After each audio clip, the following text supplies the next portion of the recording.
The festive season in South Africa has been marred by an alarming rise in road accidents and fatalities. Recent statistics reveal that over 512 deaths on the country's roads since December 1st, a 3% increase compared to the same period last year. This tragic toll highlights key contributors such as driver fatigue.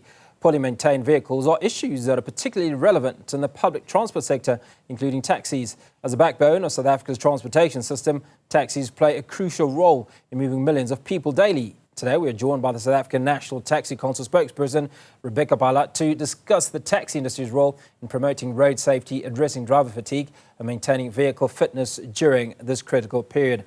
Rebecca, appreciate your time.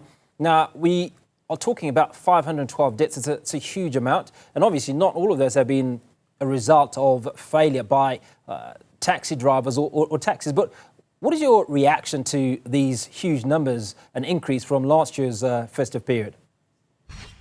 Good afternoon, Hugo, and to your viewers. As Santaco, whilst we, like you said, acknowledge that we did not contribute to all of the fatalities, we've recorded just over 9 accidents that have been contributed to by the taxi industry. And look, we understand why we become an integral part of this conversation because we ferry quite a huge number of people per vehicle. So we're incredibly saddened. When I spoke to you around Christmas, we were talking about how much work we've done in contribution with what the work that's being done by law enforcement. So we feel very disheartened. Some of the statistics and some of the cases that have been recorded relating to the taxi industry have been found that just after a taxi would have passed a roadblock, it then gets involved in an accident. Most of them also happen in the early hours of the day, which then means that a lot more work needs to be done, especially in terms of the early hours. So we're very disheartened, very saddened, but also more than anything, understanding that it means of the efforts that we are undertaking, a lot more work needs to be done in collaboration with law enforcement. Obviously, we don't want to badger you. I mean, you've enjoyed a tremendous success in reducing the number of fatalities, the number of accidents that the tax industry is responsible for. Just walk us through what it is that you think you've done right in bringing these numbers down. I mean, ultimately, you do push yourself to a stage where you want 0 accidents, but what do you attribute the progress to? I think the biggest one is obviously the agreement that we've managed to have with the vehicle manufacturers of reducing the speed on all of the minibuses. You would know that they now do not surpass 100 kilometers per hour. But in addition to that, the increased visibility that they've seen of us alongside law enforcement, for them to see that the industry understand that there's a responsibility that has to be played.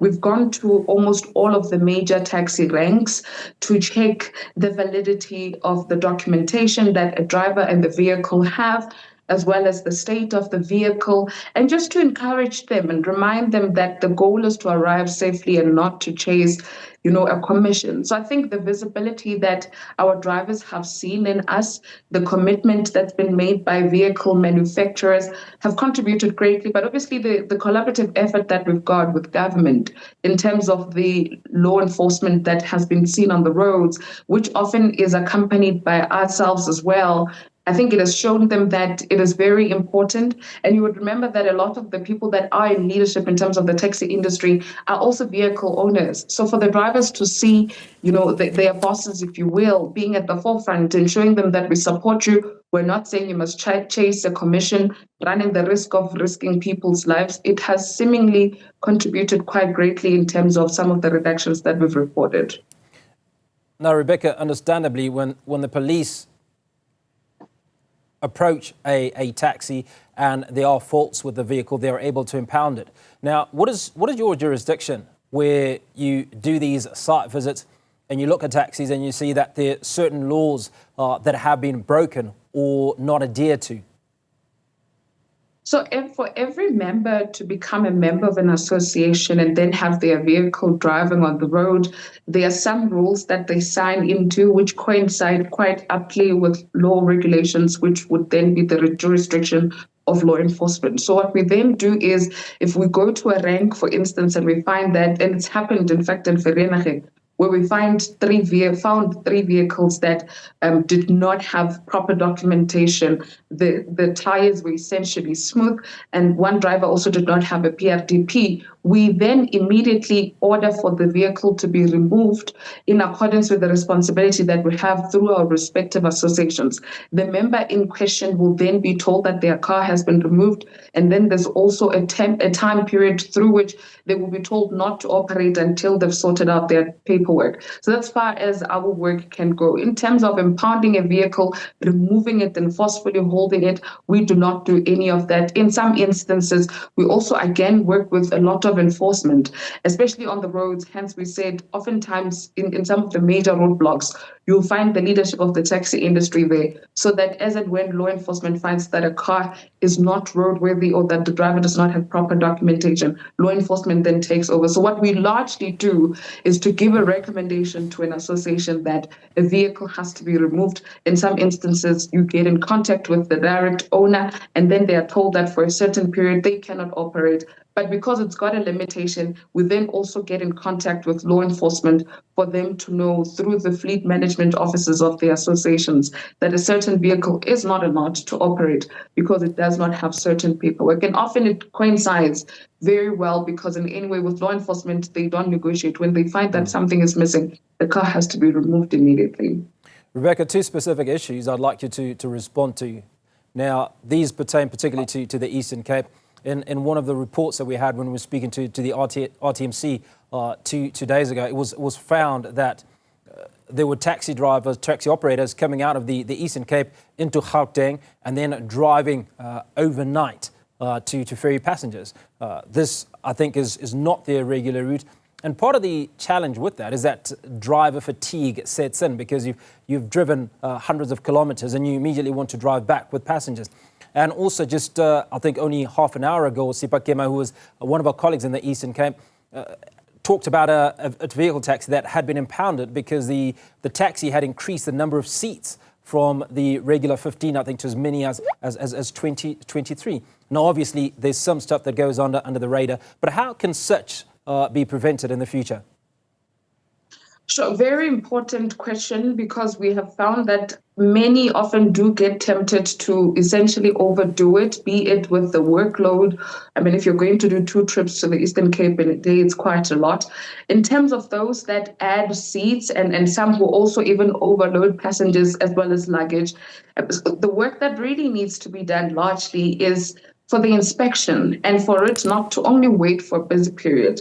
I think one of the things that we're learning we have to do continuously is the road safety campaign champions need to continuously check vehicles before it leaves a rank, and also for those that are on the roads to also always be visible so that there is no chance that's being left out in any way. To say if, for instance, you left the rank and they saw that everything is on par, then you can do something on the roads. So I think the biggest thing that has to be done is that the inspections have to be heightened and they have to cut all across. It shouldn't just be that it's from point A and the next inspection happens at point B. So that's some of the work that needs to be done. I think also law enforcement would need to also heighten their visibility. When you speak about people also sometimes even going into routes that they're not authorized to go into, and also people, driving at a high speed at a particular time. All of these things happen because they already have some understanding that at a particular time, it means that there's less visibility of law enforcement, and they wrongfully then think that that's a time for them to ill behave on the roads. So it's going to be a collaborative effort. A lot of the work would obviously need to come from our side. We're going to have to invest a lot in terms of the inspections that we do, with the recommendations and the continued communication with law enforcement, so that where they have to step in, they immediately do so. And finally, before we let you go now, passengers often feel powerless when it comes to reporting unsafe driving. How can passengers report issues, and what steps will Santaco take to address these? For instance, cases of reckless driving.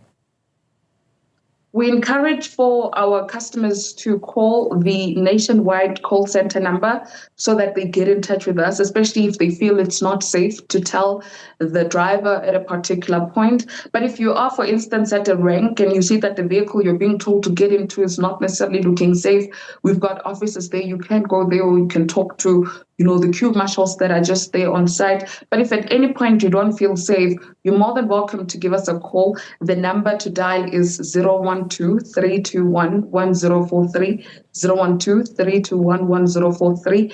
Get us the registration number of the vehicle and also where you're traveling from and where you're going. It helps us to quickly resolve the matter and get the driver to account. The issue of what do we then do? So in terms of labor, because the drivers are employees of respective taxi associations, there are processes that will be undertaken in that particular regard, inclusive of them being given warnings. And if things get out of hand, it could even go as far as termination. But obviously, there's processes that would need to be followed on that end. Once we have been notified, because we work with law enforcement and we understand that some of the work does get into the jurisdiction of law enforcement, we do alert them so that they attend to those, especially also, Hugo, the issue of hitchhiking. You would know it's January. There's likely to be a rise in terms of that as well. What we do is a lot of people have been saying, we're seeing your patrollers coming into the popular hiking spots. What are they doing there? Is it going to be a repeat of what we've seen in places like Mpumalanga? We've said that, and we want to also iterate even on this platform that the patrollers are supposed to be there to encourage South Africans to say, only get into vehicles that you regard as safe. They cannot and should not impose which vehicle you should get into. If and when you find that you're being harassed, please use that same number to get in touch with us. But more than anything, we also want to encourage South Africans, try as much as you can to use public transportation that is permitted to transport you so that you arrive at your respective destinations safely. Rebecca, I've got that number. Is there a WhatsApp alternative to this number? The WhatsApp alternative to that, so it's not necessarily that, it's solely for calls. For WhatsApp, they can use 078-619-6555.